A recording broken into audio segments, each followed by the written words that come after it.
So the truth of the matter is that what we're doing is allowing this noise, hopefully it's not just noise, to occur during certain hours without penalty. That's sort of what's going on here. Madam President. Mr. Scott.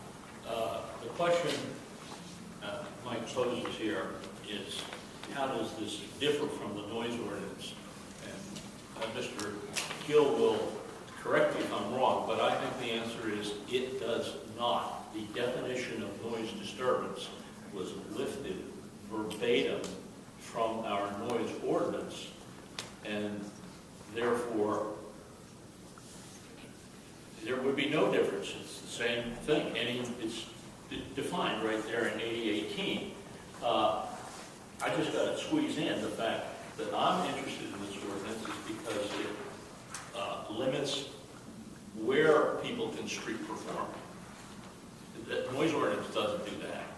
And if you don't do that, you can street perform all over the place. And I'm not sure that that's good. It limits it to the downtown, to really the town central district, is that it? And the IS district, yeah. Yes. And also, it limits the time, so that when we have these rowdy situations that come up at between 1 and 2, past 2, 1:30, this ordinance says you can't be street performing around that. And essentially what it says is that we can't have any hoop-nannies or jamborees going on at that time when the police already have their hands full. You can have them indoors someplace. You got to find somebody who'll house you. And Mr. Scott, that's why I offered a comment. I believe it encompasses that, but it entails a great deal more in terms of limit, location, and time. Did I speak correctly, Mr. Miller? Yes, you and the Chief spoke correctly. My understanding of the proposed ordinance is that it is broader than the existing noise ordinance, but not in lieu of the existing noise ordinance. It's broader. It regulates more than the existing noise ordinance regulates. Yes, well, that's what I just said. It's that. It's not about noise entirely. It's about other parts of street performance. Mr. Potter, did you? Yeah, and I just want to, I want to just follow up with that. The purpose statement's important for a lot of reasons in an ordinance, and very much so in this one, because Mr. Scott and Ms. LeBold are characterizing this in a way that you have to keep in mind when you look at this ordinance, that this is meant to look at a use that's occurring and regulate a use that's occurring in the town center primarily right now. You have to start from that perspective, and it gets back to that point of, like we would look at any use that goes on in our community. When are, what are reasonable regulations for that use?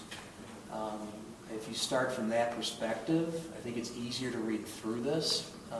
You don't have to agree with that perspective, but I can tell you that was the perspective that this was drafted in. So from my perspective, if you look at it that way, it's allowing for the use, because right now we're having conflict, which is one reason why we do regulation.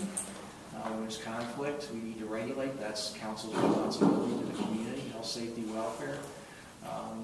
And this way, the buskers know that they have a right to be out there following these regulations. They also know they have a responsibility to the community following these regulations. And ideally, that makes everybody happy in the end. But that's the drafting perspective of this document, and I hope that helps. I just wanted to follow up on that because it gets lost in the shuffle sometimes, I think. This isn't perfect. I'm sure we're going to amend it tonight. I already heard a couple things we're probably going to change if you're going to move on it, but that's where it's coming from. All right, Mr. Jones, and then I'll come back on Mr. Scott.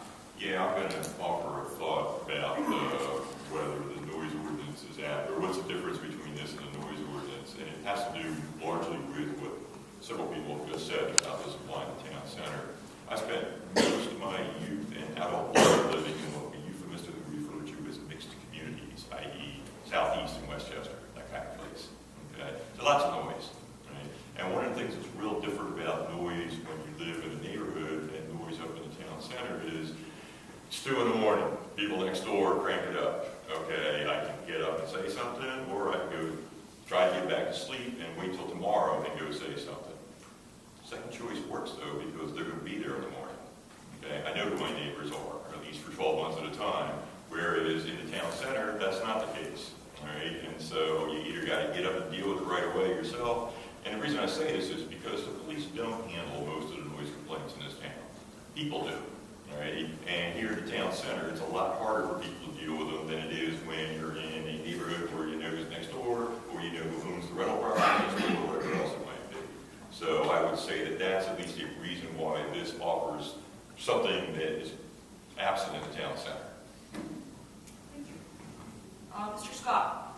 I'd like to go seriatim, so I'll start with purpose A17. I would like the word encourage to be changed to regulate, just to use the verb that our borough manager did, because I don't think it's the purpose of the borough to encourage this.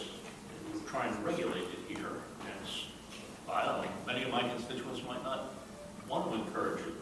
The preamble will still say the existence of the street performers is a public amenity that enhances the character of the borough, but you may think it's nitpicking, but I would take out encourage and put regulate, and because there may be mischief in the word encourage too. So that would be my section if it's a sense of council. What is the sense of that suggestion? Tell me what paragraph. That was 8017 in the purpose, I'm there. third line, I see it there. Thank you. And instead of encourage, you want to do what? regulate. Regulate. If there's no objection, I'll move on.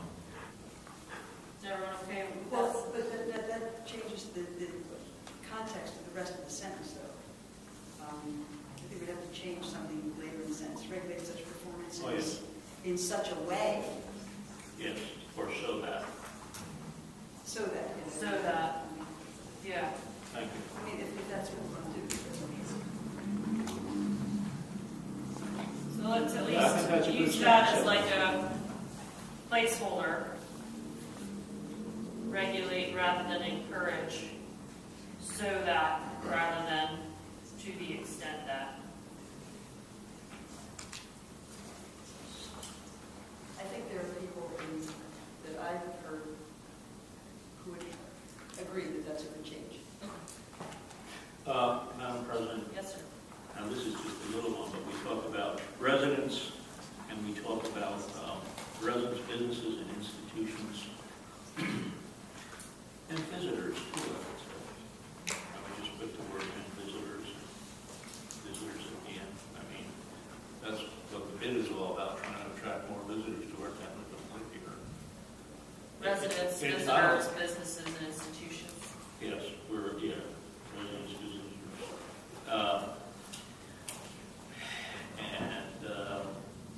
That would be all I have. If I may continue in the next section, I have something very specific akin to what I've just done. One moment, please, Mr. Cox. Sorry, Mr. Scott, before you move on, I just want to make sure I got that second sentence down correctly in the two revisions. To add the word visitors along. No, The first changes. Oh. If I can read what I have, I want to make sure I got it right. The borough therefore seeks to regulate such performances in such a way so that they do not interfere with the quiet enjoyment, blah, blah, blah. You can just say so that, you can say in So such a that. way. Performances so that they. So that they, So that they. okay. Thank you. That's what I wanted to check. Mr. Scott, what was your next The point? next section is 8018, definitions, and I'm interested in, I believe just three of them, but let me start with public service facilities.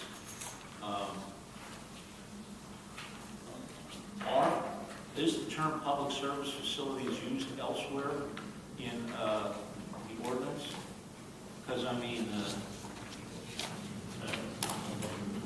street performing on an electric and cable television line, but I don't even know what that means. Frankly, I would strike that whole thing.